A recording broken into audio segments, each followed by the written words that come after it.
عجب خطایی کردم، دل بر دلش که دادم و گفتم دوای دردم و باش با وفای قلبم و نکرد وفای.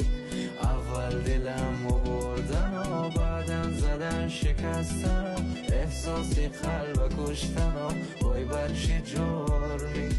این دل که خود شکسته بود، آخی که خیلی ساده بود، حالی دلی خسته ایم و هیچکی نفهمید.